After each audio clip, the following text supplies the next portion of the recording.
She didn't know any of this. She wasn't aware of it. She wasn't even trying to make progress in these areas. And we're only human. Like, part of that is we will never... Or are we dancers?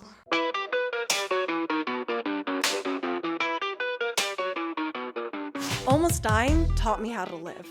Being struck by a car left me in a 3.5-week coma with 15 broken bones and 16 surgeries to complete, including brain surgery. However, I woke up from that coma in an even greater place than I ever foresaw for myself. How?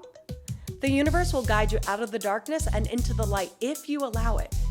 Often, spirituality comes off as too highbrow. I'm not about that. Welcome to the podcast that talks and teaches about it through the lens of humor. Together, we'll harness positive energy and use it to work with the universe, all while giggling the entire time. Welcome to Gabriella Rebranded. Win most, lose some. Hi guys, so on today's episode, well actually it's not today's episode, it's an episode that was already recorded, but I forgot to do this. I want to give a formal intro to my guest and friend, Dominique Gold. Dominique Gold is my life coach. She is an IFC certified life coach. She is my friend. We became friends and we instantly bonded over the spiritual beliefs that we both hold in common and our shared love for Gabrielle Bernstein, Gabby Bernstein in the spiritual community. She's a spiritual leader, author of many books. I'm sure a lot of you know her.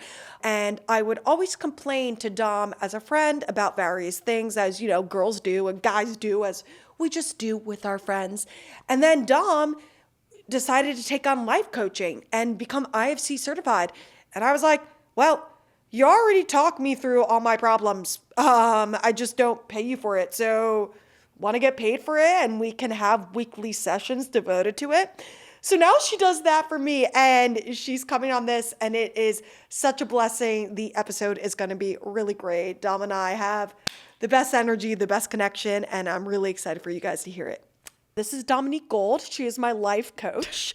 But we first became friends and one of the first things we bonded on was our hair and curls. I don't even remember that. Yes. Please tell me. Remind me. Well, I know we were at the pool. We were at the pool. We first started talking because Camille and I were both having Ear surgery. surgeries.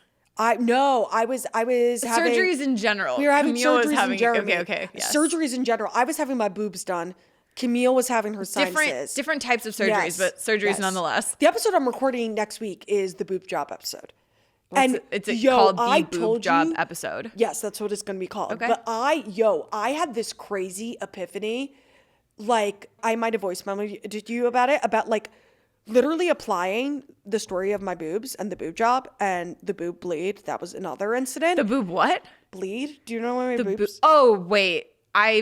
This could be a separate bleed story, I am aware. I'm going to tell the story on the next episode. I'll tell the full story, but like just for you, like when we were going out for Jeremy's birthday and it was yep. I wasn't there, but I heard about this. Yes. You'll hear the story next week. But that was... Thank God. He's dying to know. I know. We're all dying to know. I know. It's great. The story of my boobs is insane. But one of the first things, you just happened to be on the lounge chair next to me, and our other friend, Camille, was having a surgery, not a boob job. I remember that you were like, oh my God, I'm also having a surgery. Yes, and I was like, that's an interesting thing to bond over. Yeah. I'm not, so maybe I leave. I don't know. And her surgery was for a legitimate medical problem. So was mine. Mine was Yours a legitimate medical problem as well. But arguably better surgery. Yes. Just saying. She was like, something with her sinuses. And I was like, oh, I'm getting my boobs done. Right. And then you stole the conversation from there because nobody wants to talk about their sinuses. And everybody wants to talk about their boobs. No one wants to talk about their sinuses. But that was like the first thing we connected on. And then like, I forget how we discovered it, but we discovered pretty quickly that we're both like, we really firmly believes in the tenets of spirituality. And also we're both actors. This was, yes. There were a lot of similarities that began to come up as we saw each other more. Yes.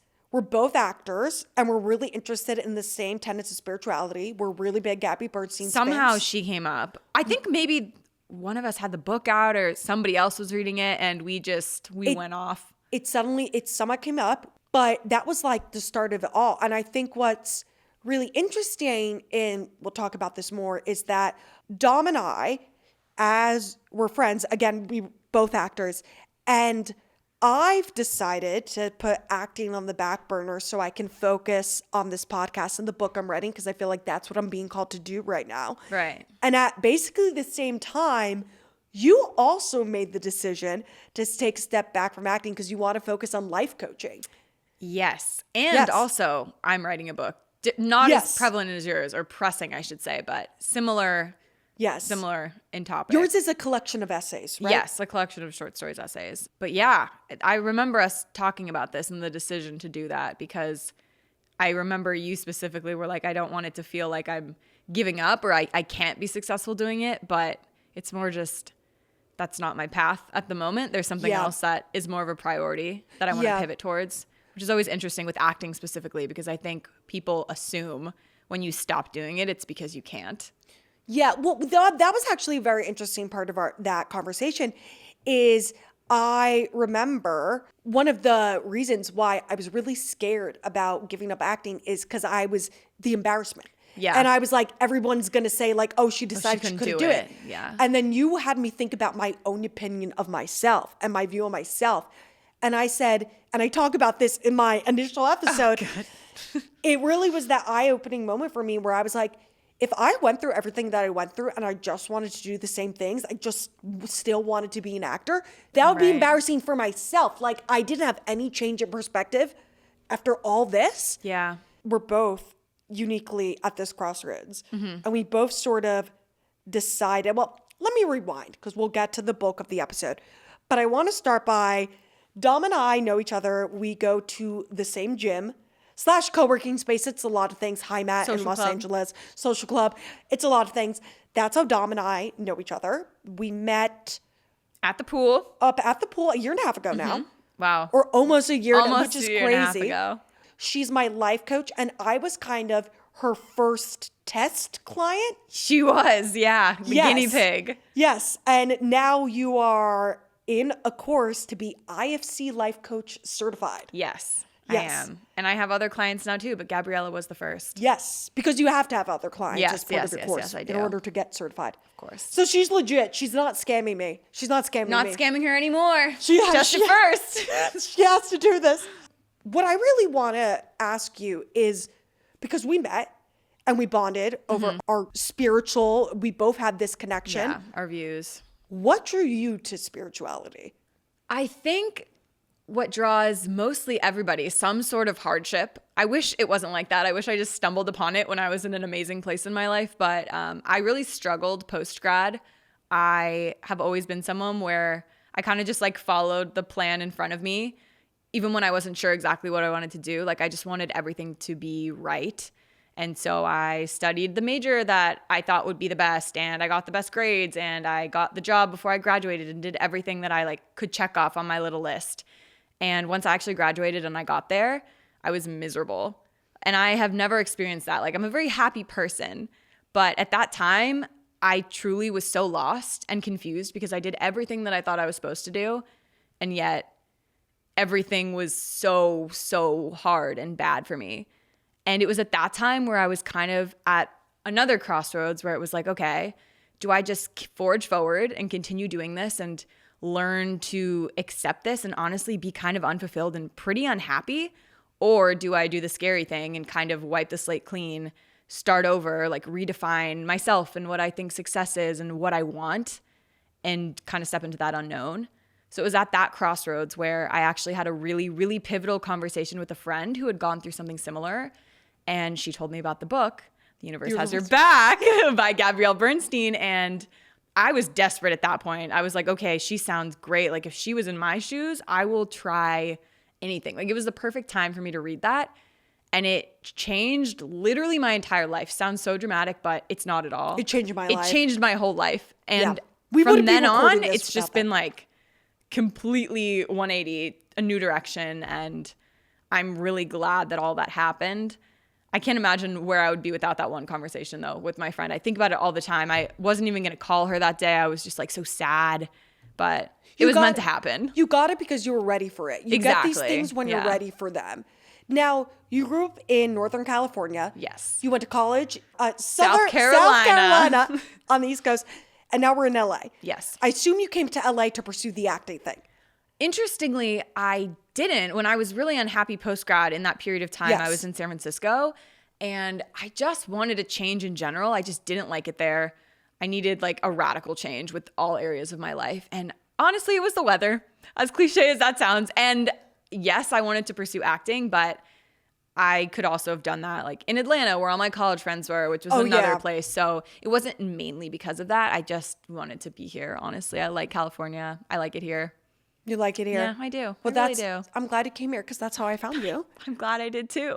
I think this crossroads that we've touched on a few times is really interesting because that is what I want to talk about today, because that's happened to me so much over the course of the last few years. Yeah. And specifically with my accident, it started there because it started with I had everything taken away from me, every single thing.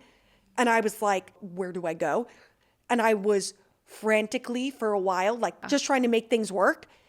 And I needed to learn the importance of stillness and just being and stop trying to make things work and start just letting things happen to me.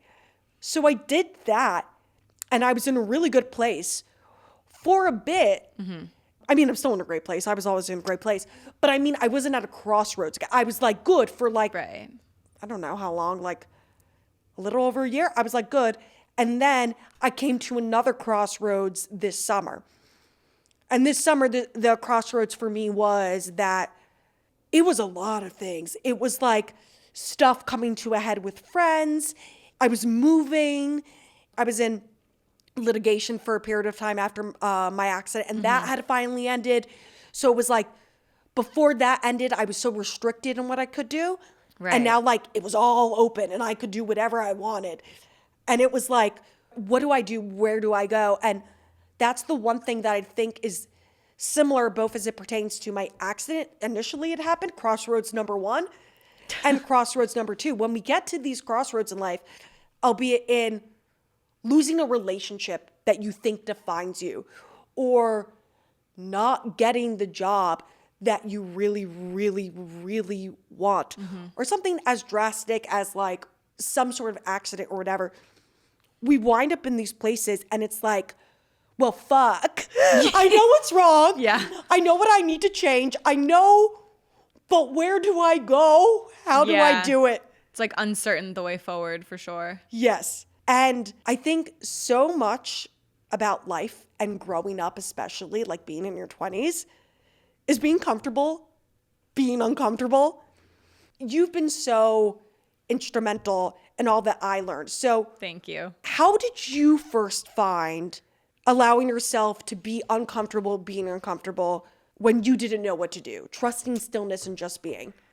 Okay, there's so many things. Well, my first instinct is to say, I just had to, like, I think I became more comfortable with the unknown and just kind of like surrendering, giving up the outcome by being forced to do that over and over. Like, it truly does get easier the more crossroads you come to, because there'll be infinite crossroads in all of our lives, some bigger, some smaller, and seeing the actual like proof that everything is worked out. And even in like moments where they don't seem like big crossroads, but looking back on any disappointment you've had or anything that didn't go your way, even small, I feel like I'm really able to pinpoint why, and it always makes sense after. Like, looking back on things, I'm like, okay, I'm so glad that didn't happen, even though I really did want it to happen, because this other amazing thing came into my life or something happened that I wasn't expecting, and that was better for me. So it was first like truly looking at my past and seeing that, even when I wasn't aware of it necessarily, because it's happening regardless of whether we're aware of it or not. So that was the first step. Allowing it to actually happen and then gaining more confidence in it working out. And also just realizing that I really just wanted to control everything. I think when we don't know the path forward, we feel scared because we don't know what the unknown holds. We want to feel secure. So we therefore are like manically trying to figure out, okay, this is my path, this is my path, this is my path, even if they're not, just to like have something to cling to. And we really want to figure it out. You want a path. You want to figure it out when when sometimes sometimes crossroads, you want a path. You want a way forward. And I found like, okay, the way forward isn't going to be found in like that state of being when you're in a frenzy and you're truly just trying to pick something to make yourself feel more at ease. Gabrielle Bernstein talks about this a lot. Like she says, okay, forget what you think you need, what you think you want. Just do what makes you feel good. So like whether it's hobbies, anything, like if you're feeling good and you're feeling like happy and it's fun, that will lead you towards that next path so much more than you sitting down, like pulling your hair out, trying to control what's going to happen next. And I think that is counterintuitive because in doing so, it might feel like you're not making progress. Maybe it feels like you're kind of just hanging out, playing, I know whatever. what that feels. Yes. But you're really not, because that's bringing you closer to everything. And I've seen that so much in my life. And I do really trust that now, just through seeing it happen and through seeing it in my friends. Yeah. I feel like you definitely relate to that. Yeah, I definitely relate to that. And when I was working on my book, because we're almost done with it, but when I was working on my book, I texted you about this. I had this great moment where I compared trying to control it, like desperately trying to control the outcome of what you think you need, to helicopter parenting. Okay, and I remember. I drew a direct parallel to the relationship between Troy Bolton and Coach Bolton in the High School Musical universe.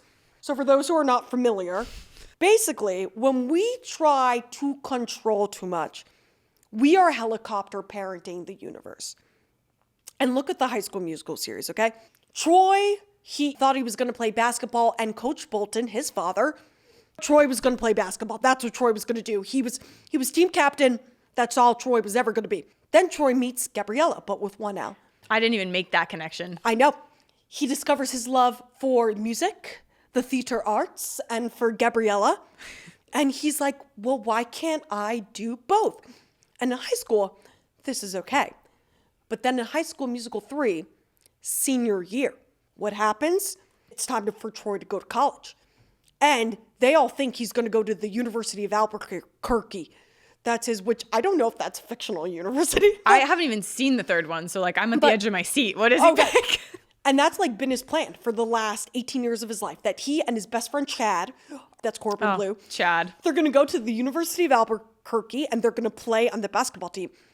But Gabriella is very smart. She's going to Stanford. That's baddie going to Stanford. And Troy's like, I don't want to be far from Gabriella. And Coach Bolton is like, this has been he's, been pressuring Troy with basketball the whole series. And like, this has been your plan. This has been your life. This has been all those things. Don't throw it away. What winds up happening? Troy says, fuck you to his dad, says, fuck you to Chad, chooses Gabriella, and he decides to go to UC Berkeley. He's smart, but not as smart as Gabriella. Feminism. Still pretty smart, but not as quite smart there. as Gabriella. He's not a woman. And he decides to go there where he can play club basketball and also do some things with music. So what happens when you helicopter parent the universe, Coach Bolton? When you helicopter, the universe is gonna wind up giving you something entirely different.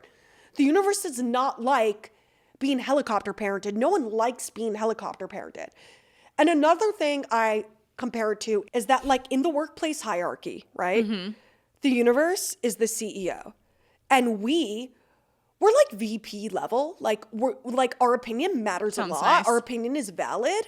But like, we're employees. We don't have final say. Yeah, we don't have final say. So like, you can like tell the universe what you want to feel. You can make some decisions. But if you try to make the actual plan, the universe doesn't like that, because you're going above the CEO, and you're not supposed to do that.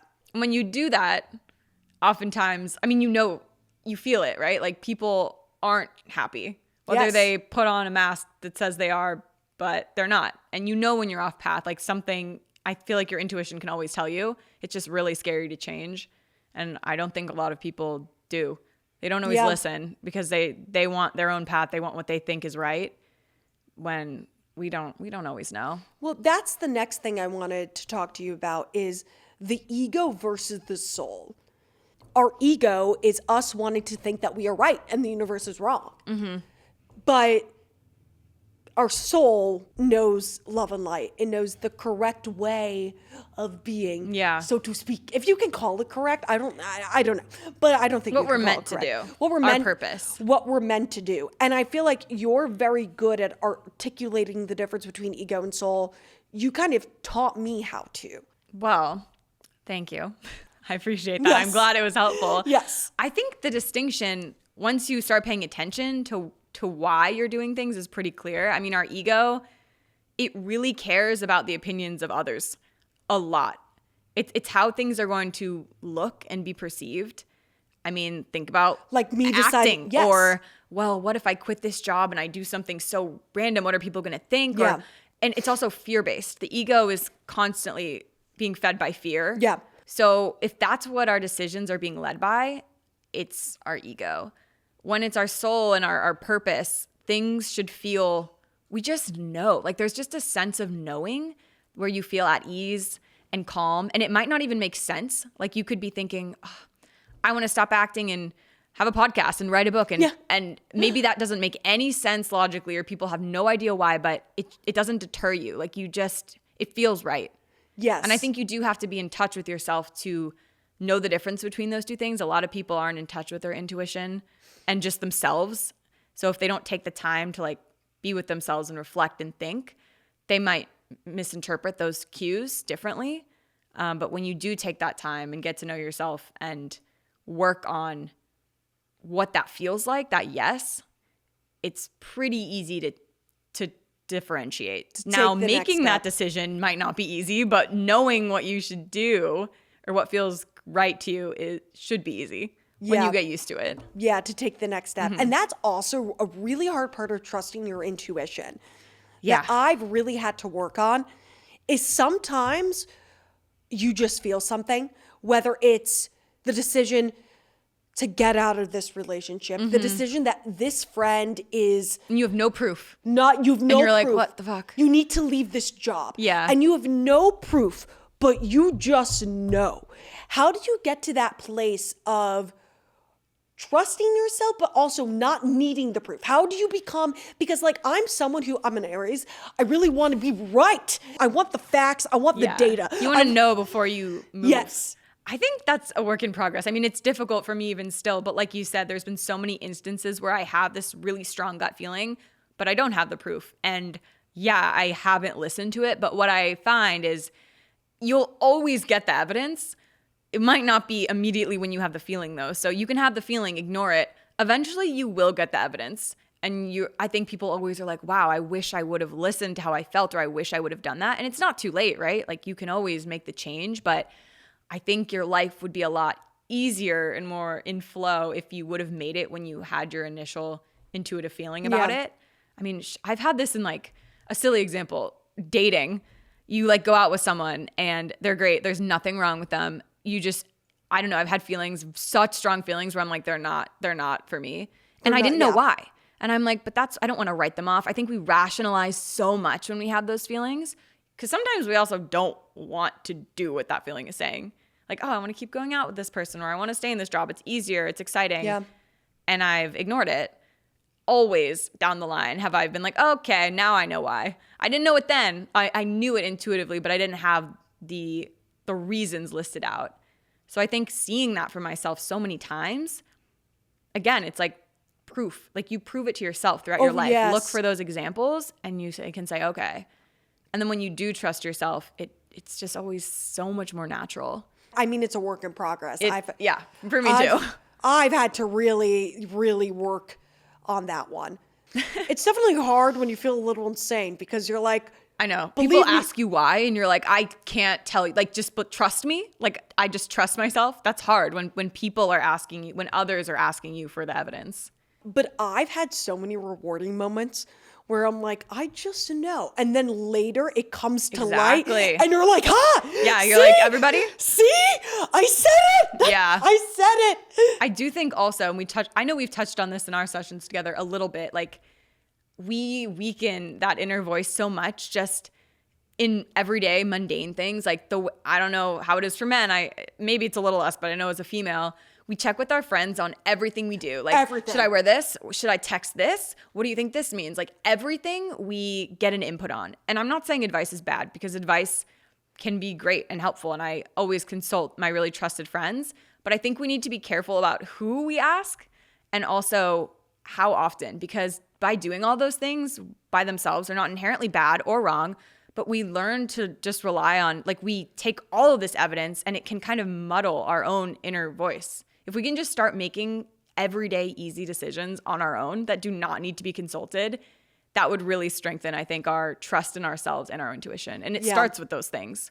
That's a big thing I learned specifically with being at these places in my life where I had to let go of acting, or I had the option for career changes, or this summer I had the opportunity to like keep dating someone or like stop dating that.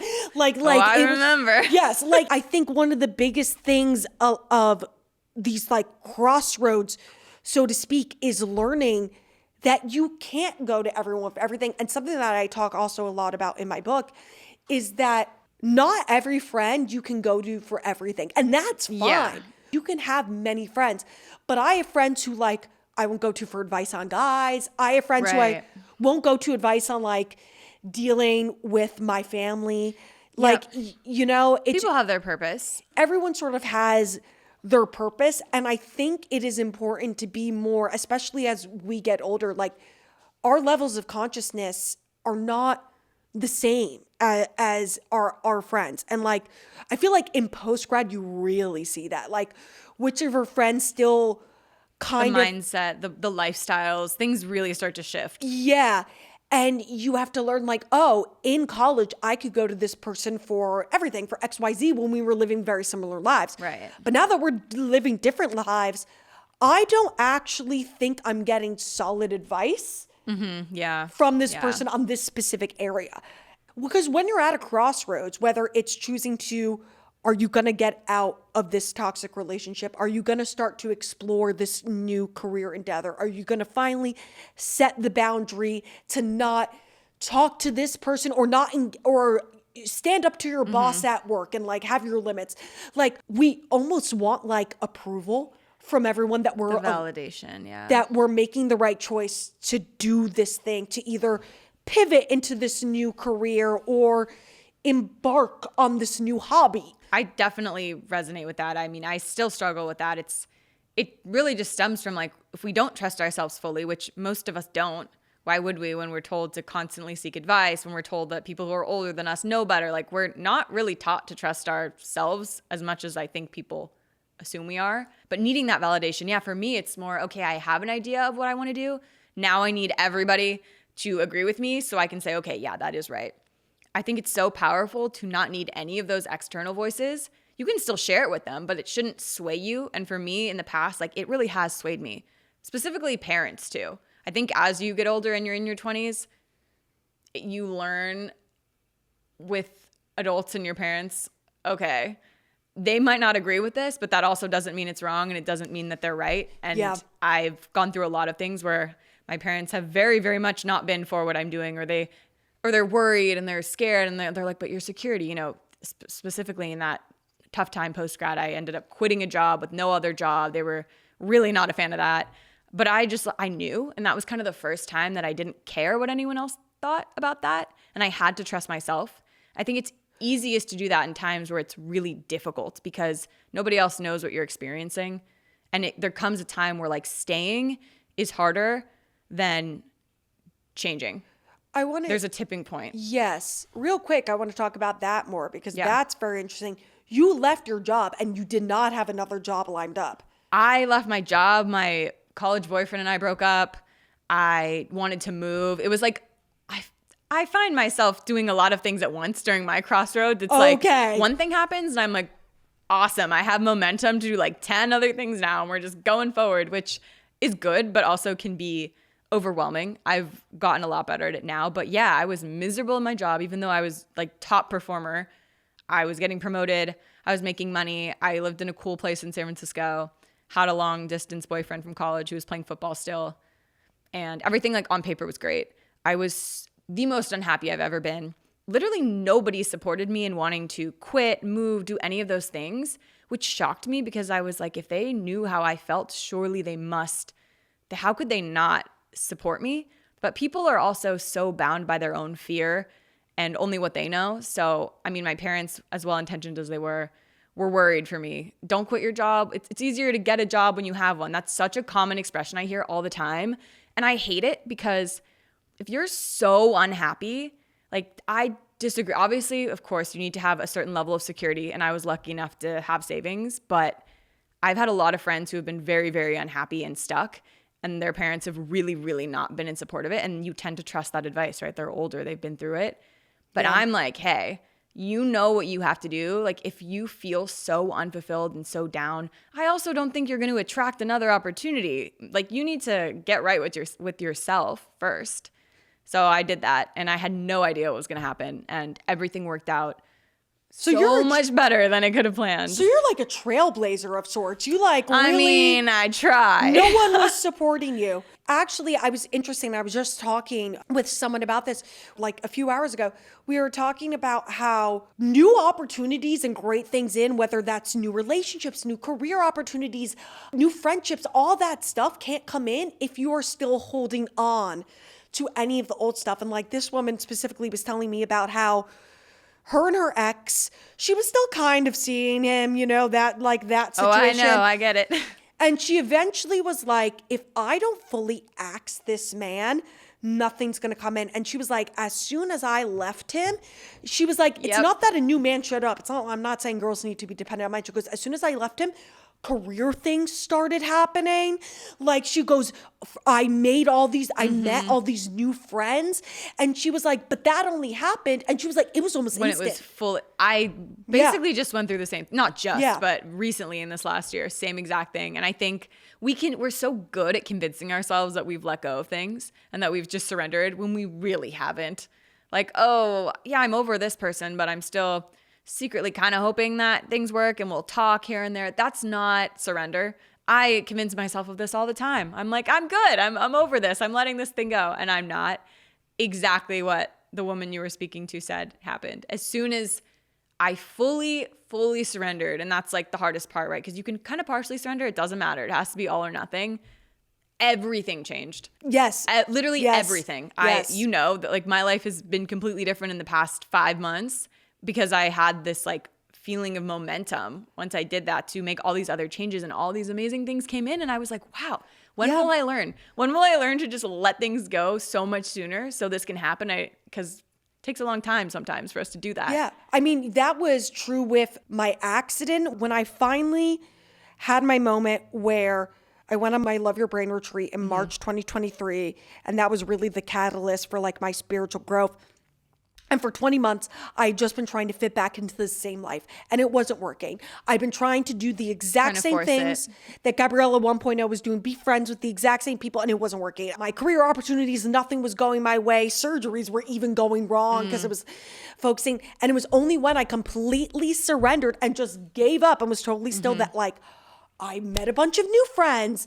I like really got happy with my life and like really got happy. Like it didn't matter that my career wasn't thriving. I was just truly happy. Like there were so many other areas that could improve too. Like I feel like my career, because at this recent crossroads I was at this summer, I feel like now my career has like gone. You had to let go of other relationships and other things that were bringing your energy down. Exactly. To expand in areas that weren't even friends and relationships. Yes. And it's almost instant. Like it is. The day before I first saw this place, first met Diego, who owns this place and is kindly letting me use it. The first place I had like a final straw moment.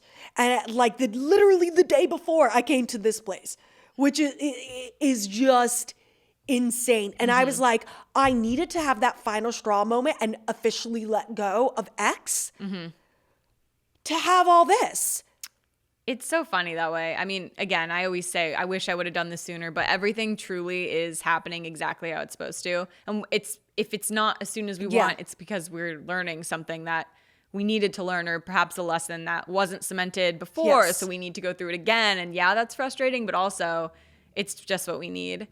And I feel like I see that over and over. And so at this point, I'm like, okay, I don't know shit. I don't know the timing. I don't know anything. How any of this is going to go. I think I know. But also, like, if that doesn't happen, I know that it's going to work out regardless. And having that belief is, like, so concrete to everything. That was, like, the main takeaway from that first, like, bout with spirituality back when I was figuring all my stuff out post-grad. It was like, okay, everything is always working out. Everything always works out for me. and everything is always positive. Everything is always working out for us. People don't have that belief. Like, it's actually interesting. Like, we do. We say it all the time, and it sounds funny and silly, but like, your beliefs create everything. So if you do not think that, and you think the world is this hard, terrible place, and you have to struggle to get results, it's like, that's what's going to happen. Adopting this one belief will change everything. Delulu positive is literally the only way. It really is. To go. I've had like, I don't know why we keep using dating as an example, but I feel like it's the most relevant. It's like not as deep. As soon like as I started embodying, because it's not as relevant, like it is so easy to meet guys, which is not. We talked about that in our session. In so LA, many people are like, men suck. Dating in LA sucks. Well, yeah, if you think that, yeah, it's going to suck for you. You're going to only find evidence of that. Everyone says that dating in LA sucks. I said that for years. As soon as I disagree. As soon as I started being like, it is so easy to meet guys. I meet guys like every time Everywhere I go out. I meet quality people. I do. Like, it's not hard. Yeah, it's not it hard. totally changes it. And it's like, okay, your brain will start to like prove your beliefs right. Like look for the evidence to support your beliefs, positive or negative. Exactly. So why not make it positive? Yeah. There's no downside. Yes. But last thing I want to touch on before we go on to our second theme. Sure. Last thing I want to touch on is we've talked a lot about surrendering and a lot like you had to make that decision to like officially let go. And this is something that I've really learned lately. Mm-hmm. Part of growth and development is that it's not all fun all the time. Oh my God, no, it's fucking hard. No, like living. It's scary and it's hard. That's why people don't want to do it. When you are developing, when you are growing, when your vibrations are increasing, things are going to no longer serve you that used to serve you because you are actively taking steps up. So a lot's going to fall away, like having no job, like moving, like the relationships, like any in a relationship. And I think that is something that I just really want to hammer home and make sure that we say. Part of spiritual growth and development, it's not fun all the time.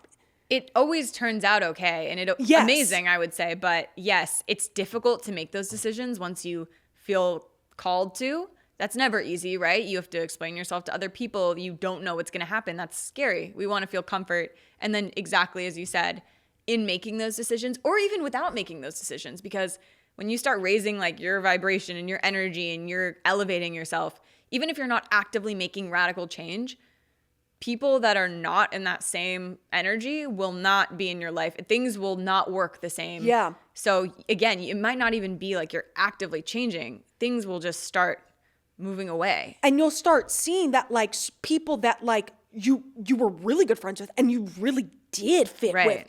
It's like, what the fuck? And I'm going to talk about this more when I talk about my conversation with the universe and all I was on trips. But you're like, what the fuck? Like, we're not a match. Like, I thought we were boys. Right, yeah. Like, nothing happened. It's like, but no, it's just the same. Your consciousness not in a bad way.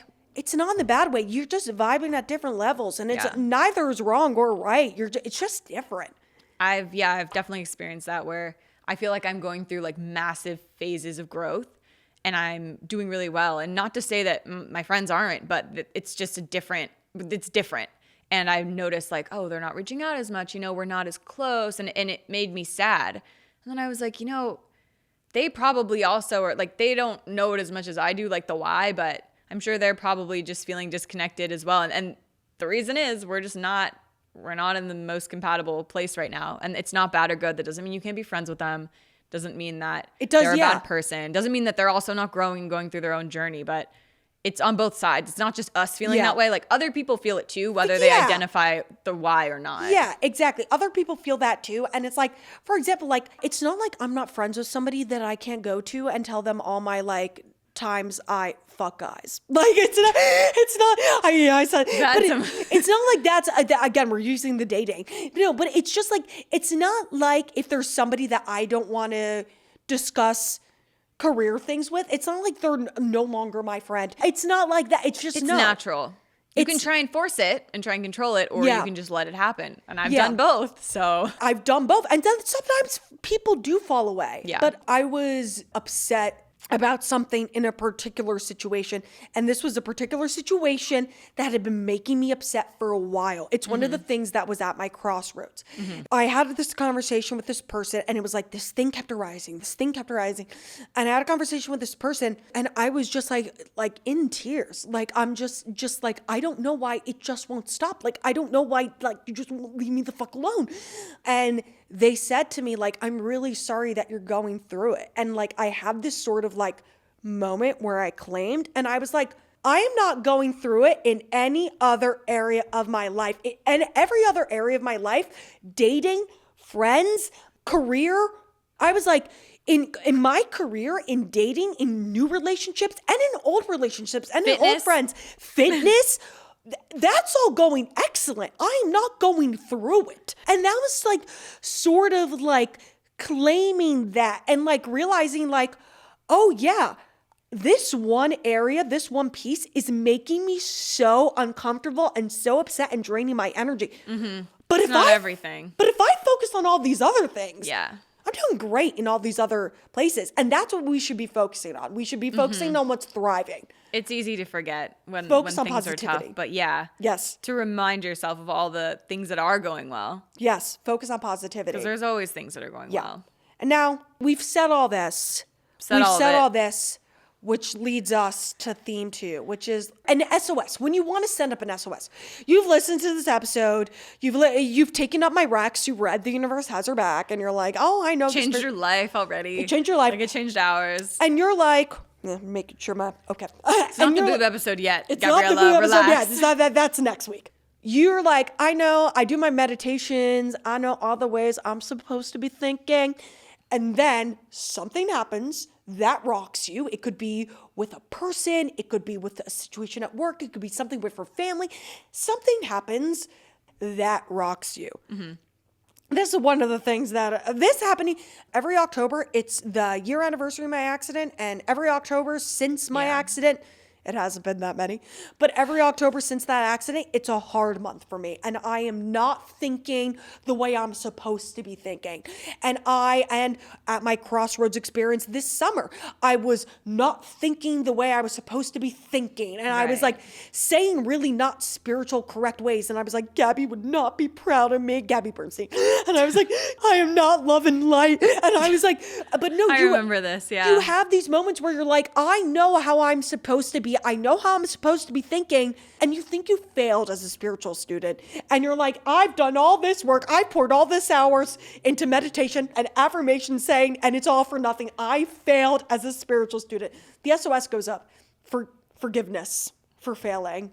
I think this might be an area that I'm not that I don't struggle with it, but I feel like I have a lot of grace for myself in this area. I don't view any of that as failing. The fact that you even are aware of these new ways of thinking is such a win. Like, think back to before you were the Gabriella you are now. You weren't aware of spirituality. 1.0. Yes. She didn't know any of this. She wasn't aware of it. She wasn't even trying to make progress in these areas. And we're only human. Like, part of that is we will never... Or are we dancers? Sorry. Well, shit, I wasn't ready for that one. You were ready for that. Yeah. Are we human or are we dancers? Regardless, we're not perfect either way. And I know a lot of us are perfectionists, but we do know that we will always make mistakes. We will always kind of like backtrack a little bit. And I think it's just important to know when you're doing that it's not failure. It's actually amazing that you're even able to realize that. And it's so easy to shift back. Easy isn't the right word. It's so doable. Yes. Once you recognize it, all you have to do is forgive yourself and say, you know what? Okay, I'm going to choose again. Gabby Bernstein always talks about this. It takes one instant to change your mood, change your energy. It takes one day, one moment to change your life. Things can happen so quickly. So you can shift from that negative to that positive quickly, and then you can shift back, and then that's just our journey. Yeah. As people. Like, there's nothing we can do to prevent that. I go through it, you go through it. Yeah. And just knowing that wholeheartedly makes it so much easier. Knowing that when you feel on top of the world, inevitably you will falter. Yes. Okay, we already know that. It's going to happen. It is what it is. That can kind of help us not get so down on ourselves. There's nothing we should or shouldn't be doing. All we need to do is focus on how we want to feel. these are the actions and beliefs that help me feel the way I want to, then that's what I'm going to always fall back on. Yeah. And one last thing I want to say is I know when you are in a really, really good place and then these challenges happen, sometimes I find myself being like, I thought I already learned this lesson. Like I don't understand. That's a big one for me. It's not, oh, I failed. It's I don't understand why if I've been on such a good track. But a quote that really stuck with me was maybe the universe isn't testing you. Maybe it's giving you an opportunity to prove that you are the person you say you are. So for me, instead of like, oh, here's another test I got to go through, here's another lesson I have to learn, it's like, I already am this person. This is a really good opportunity where I can prove that I am this person. How would this person act in this? Like, what would they do? Because I am that person now. So it's not a test. It's just another way I can show that to myself and put that out there to others. And this is why you're my life coach. And this Thanks. is why you're so... Mic drop. So elevated. No, because it is true that forgiveness sets you free. Like that is ultimately what forgiveness... Especially forgiveness to yourself. Yes. But I had a hard time forgiving myself after this summer specifically.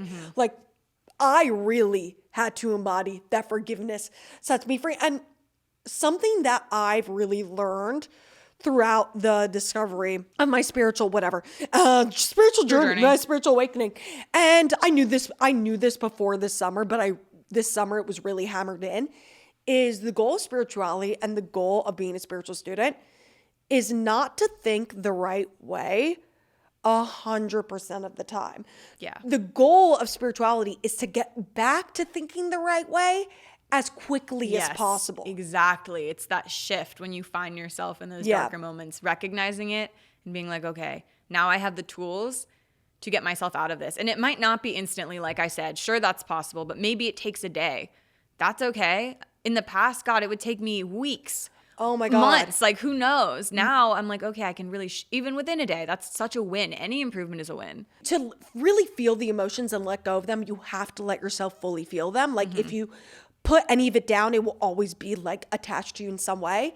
And my neuropsychologist, Dr. Angatuso, she gave me this really sort of helpful tool. That was what she taught me was give yourself a time limit. And when something goes wrong, you decide what amount of time you think is inappropriate. And like, depending on the situation, it can obviously change. So if it's like something like a breakup, it might be, I don't know, 3 weeks. It might be 2 months, depending on how significant the person was. It might be a year, depending on how much that person was to you. If it's something like just something at work that was like, give yourself a time limit, 20 minutes, 6 hours, 4 days, whatever it is. And I've done this. And she's like, and for that amount of time, you can be as angry as you want. You can be as sad as you want. You can be thinking the wrong way as much as you want because you have to let the emotion move through you. Yeah. But when the time limit is up, back on that positivity mindset, and you can't let it get at you anymore. And that's really helped me because like letting yourself off the hook, giving yourself that grace and the freedom to throw a temper tantrum and just be fucking mad. Feel it, about whatever it is. We have to. We need that. We do. I used to not like crying. I'm definitely like an emotional person, but I'd always feel when things happen like, okay, I should be over it. But like letting yourself fully feel that, like, God, now if I like have to cry about something, I'm like, thank God, like get it out. Like it's you feel so much better. Think of it like a tank. Every time you like release that, lower and lower until you're not holding on to it anymore. I think people resist it so much. Yes. I, first of all, have no shame in my tears. It's too much. Like I'm over emotional in places where it's like, okay, read the room a little bit. Like, listen, I'm for it. No. It's like you're in public. You're at this setting. Like maybe not. But sometimes I really want to cry and like I can't. Same. And I'm like, I just need I know. I'm like, give it, let me. I know. I'm with you on that. I think forgiveness is like self-forgiveness. It's the most freeing thing in the world. It truly, forgiveness sets you free because it's like, I'm allowed to not be thinking the right way all the time. Even when it is for other people, like it's a gift that you give to yourself. It has nothing to do with the other person. If it's about yourself, then of course you're forgiving yourself. But even in relationships, you're not doing it you're never doing it for anyone but yourself, truthfully. It's always for yourself. It is. It's always for yourself. You're only hurting yourself when you're hanging on to that negativity. The other person's reality is not your reality. Yeah. Now. Now. Two things. So I want to have my spiritual moment of the week. Okay. I do this every Tell me. I do this every week. episode. So my spiritual moment of the week this week. And this has tears. It goes back to tears and not the prime location. Okay. Tears in inappropriate places. Yes. So I was at my co-working space. Hi, Matt. Like, where I met Dom. And I was, working. And my dad asked me to call him. So I called my dad, and he gave me some not very cash money news. Oh, yeah. Definitely Some negative cash money. Negative cash money news. And now with my injury, it used to be several hours that I did this, but I've gotten it down to like 10, 15 minutes, which is a win. When something goes wrong, my brain goes into fight or flight. I have a frontal lobe injury. That is a win to get it down that much. I know. That's amazing. Hopefully one day it will be zero. Today is not that day. But my brain goes into fight or flight. That's what it does. Because I have a frontal lobe injury, which is executive function. It's problem solving. It's your ability. It's emotional rationality. It's basically it's interpersonal relationships and interpersonal. Like it's your ability to read the room. So my dad tells me this bad news while I'm in a public setting. Very public setting, one might say. People are working. Yes, public setting. And as I just said, with my no shame in my tears, like a little too much, is I'm tearing up. I wasn't fully crying, but it was so not great news that I was flabbergasted and like, again, fight or flight. Like, and I'm a New York Italian. Like, we don't hold back on those F-bombs. Like, fuck. like, and it was not cool. I finally am like, I need to leave. So I got up and I leave. And the entire time I'm going home, I'm like, why did he call me and tell me this while I'm in a public setting? My dad knows how my brain works. He knows it better than everyone. Why would he have done that when I'm in a public setting? Like, why didn't, and he didn't know I was in a public setting. Like, he's like, it was quiet behind you. I didn't know, which then I'm like, and this is communication, why communication is important. I said, next time, just ask. And he didn't ask. He just assumed communication is important. He didn't ask. And now we know you need to ask. But whatever. I'm driving home and I'm thinking, why did he not ask if I was in a public setting? Like, why did he knows what that's going to do to me. Now I've lost the workday where I was going to be so productive because I'm so upset when if he had just waited until I got home. Like I'm just like, why? As I'm, driving home, a car rear ends me. I know I keep getting hit by cars, but this one really do. This one was light. This one was better. There was no major damage. It was nothing. But this car bumps me, and I'm like, "Are you fucking kidding me?" And I get out. When it rains, it pours. I get out of my car, and because I do have an experience being assaulted by automobiles, my first thought process before I address anything is to take a picture of Shawty's license plate. And then I'm like, ma'am, did you just hit me? And she tried to say yes, but only because the person behind her hit her into me. The person behind me, they're on the job. They're driving a company car. They're driving for workspace. She says this, and the woman in the car behind me goes, no, that is not what happened. What happened was you hit me first, and then you backed up because you hit me, and you backed up into my truck. So she hit two people. She hit two people. Two for one. And they're fighting back and forth about who hit who, what happened. And I'm just like, my car's not damaged, but the woman behind me in the company car, her car's fucked up. So we go to pull over. We're like, we should pull over. And I was like, I'm going to pull over too, even though my car wasn't damaged. You're involved, kind of. I was like, I'm technically involved. So we go to pull over. While we're pulling over, the bitch that hit both of us fucking drives away. Fucking hit and run, but luckily no one was hurt. Hit, talk, and run. Hit, talk, and run, fucking drives away. And the woman who's driving the company car is so upset because it's the girl backed into her. So it's going to look like she rear-ended her. So she's going to get in trouble at work. They're not going to take her seriously. They're not going to believe her. And they hadn't exchanged information yet. We were pulling over. They hadn't exchanged information. Like, this girl legitimately fled the scene because she knew she was going to get fucked. And this woman was like so upset. And she was like, and then all of a sudden I remember and I go, oh wait, I have a picture of her license plate. I was like, I have a picture of her license plate. And I was like, oh, and I have a dash cam. I was like, and I have a dash cam. So I have a video. You have literally everything. I have a rear, and my dash cam is front and back. Shout out to Will for installing those. Shout out to my friend Will for installing my dash cam. I was like, I have a video of exactly what happened. And she's like, oh my God, God bless.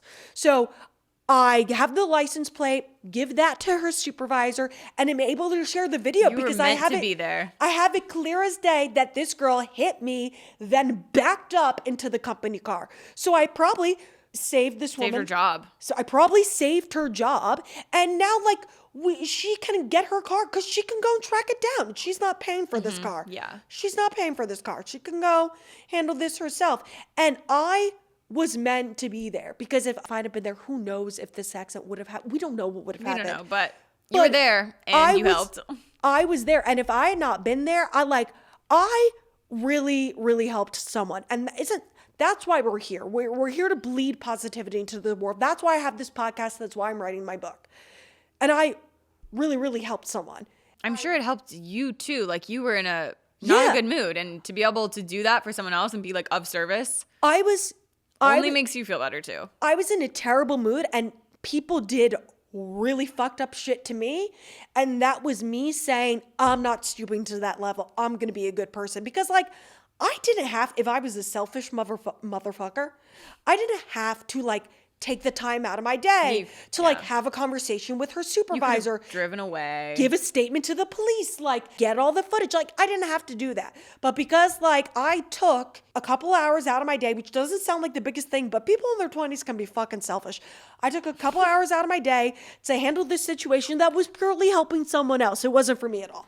After I just that been is a spiritual moment. Butt fucked by a few other people. Graphic as always. Well, lovely. That's what I think the real hook of this podcast is we are discussing spirituality.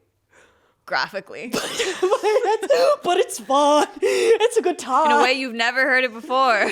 No. That is what Gabby Bernstein and I. Graphic spirituality. Different on is. I think we're onto something here. Graphic spirituality. That's a great brand. Let's think on that. Okay, We're gonna chat about this after. We'll noodle. Yeah, we'll be in touch. But that was my spiritual moment of the week. But now what I want to do is every week I give a recommendation to my listeners, a book, a movie, a whatever that I feel can help spiritual growth in some way. Ooh.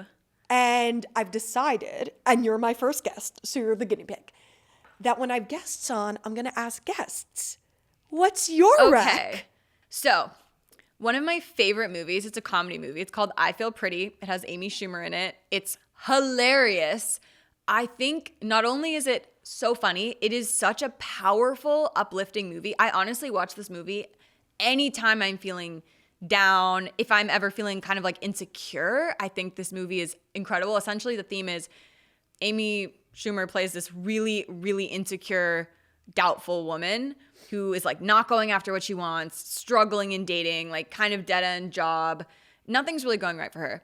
And she falls off of a SoulCycle bike one day, hits her head. She's a TBI? She's a TBI? She's a traumatic brain injury? Well, no traumatic brain injury, but does hit her head pretty hard. They think she has a concussion. She wakes up. Concussions are TBIs. They're mild. Yes, she is a TBI. They're mild TBIs. They're mild TBIs, but they're TBIs. We are learning so much more about the concussions and brains. I feel like I'm learning a lot. Yeah. She is a TBI. She wakes up and she sees herself as the most beautiful woman in the world. We still see her as the same. Not that she isn't beautiful, but we see her as she was before. When she looks in the mirror, she's like, I'm a fucking supermodel. Look at my abs, look at my face. And people are like, what the fuck's wrong with her? Okay. That change in perspective, her confidence, everything in her life shifts dramatically. The way she holds herself, her beliefs about what people think of her, everything changes. She meets an amazing man. She gets this incredible promotion at work. Other supermodel men are after her. There all these fun things happening. She's so confident. She's putting herself out there. It has a great ending. You should watch it. But for me, it's so powerful because it just reinforces Delulu positive. It's not even Delulu though. It's what you believe about yourself, your self-image and self-concept is so powerful. If I think I'm beautiful, I'm attractive, all these things, it will be mirrored back. If I'm not confident, if I don't think I'm good enough, that will be mirrored back to me by the relationships, the things, everything. So it truly is it doesn't even matter in the movie what you look like or what you feel like. It's what you choose to believe and how you act on it can change everything. And I think that's such a powerful message in like a really silly comedy movie. But I love it. It's so true. It is, and it changes everything. And last month, me and Dom, we had a dinner party that I hosted. Fancy steak dinner party. Last night, and it was great. And I passed an audition, an important audition. She cooked really well. I had a moment because it was just habit, because this is the way I used to think. And the way I thought 2 years ago, 3 years after my accident, it was just the way I used to think, where I forget what it was that was said, but I said, oh yeah, it's another reason to not like myself, because that's the way I used to think. And as soon as I said it, I was like, who are you? I said, that is so not fucking true. I love myself so. I'm my biggest fan. I'm so obsessed with myself. We have to be. Everything we believe about ourselves is mirrored. It's so true. Like, I am truly obsessed with myself. She is truly obsessed with herself. And Dom is also truly obsessed with herself. And I like to think I'm more understated about it, but I'm a fan. I'm very loud. I'm a fan. I'm an extrovert. I'm very loud about it. I'm very dramatic. It truly changes your entire experience, whether it's in work, friendships, relationships, everything stems from it. Literally, like, if there's one core abundance, thing, your self-concept, and your beliefs, like, everything extends from that. I talk a lot about that. We've talked a lot about it in your coaching sessions too. Yeah. Because a lot of us, if we think of a tree, we're like at the branches trying to change that. But it's like the root is literally always your self-concepts and your beliefs. Everything else stems from that. If you're not at the root, you can kind of change things, but it's not going to be as big a change. And this movie articulates it in such a fun way that I think everybody should watch it. Shit, I might go watch it. Who knows? I haven't seen it. I'm going to rewatch it. I haven't seen it. You'll love it. I know what it is. Like, I'm familiar with the movie, but I've never seen it. We're going to watch it. All right. This was a good chat. This was good. Thanks for having me. Hey guys, I am supposed to ask you guys to like this and review this and subscribe and share and do all the things. If you find Gabriella Rebranded enjoyable, please do that. I would appreciate the support very, very much. This is a passion project of mine, like fully just doing this with my heart and my energy, and just, fake it till you make it, live as if. So I'm pretending that I have a big budget podcast with thousands of weekly listeners, and that's gonna happen. So make it true. Help me get there. Much love. Win most, lose some.